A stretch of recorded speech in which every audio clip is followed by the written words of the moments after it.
He's going to do great things. She looked at this baby. You all turn with me to Exodus. Come on. Exodus 2.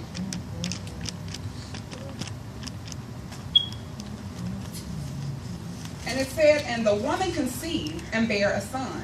And when she saw him, that he was a goodly child, she hid him 3 months. She looked at this baby and said, you are good enough to survive.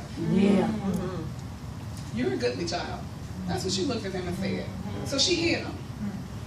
But when he turned 3 months, as babies will do, they got bigger, probably got louder.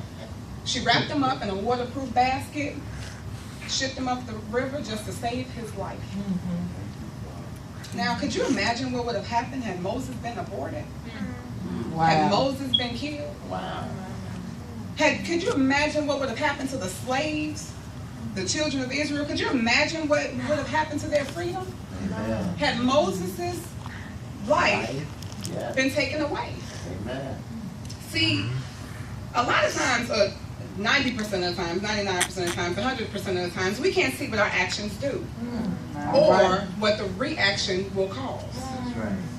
Moses' mother, again, never saw him rescuing God's people.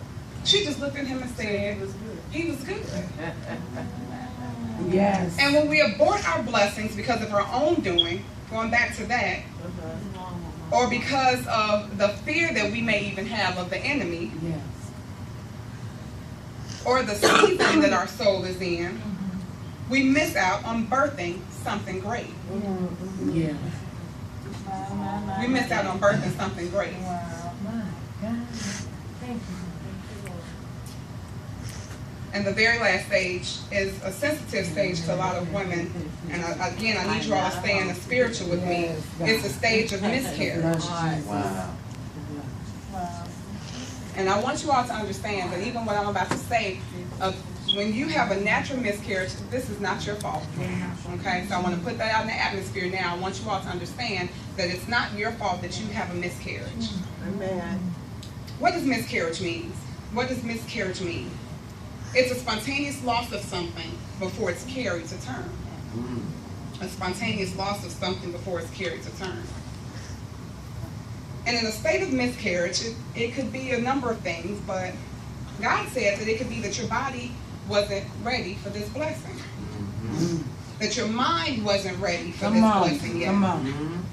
And as much as you wanted it, it's just not your season. It's not your time for the blessing to go forward. Yes, yes, yes. You may not be in proper position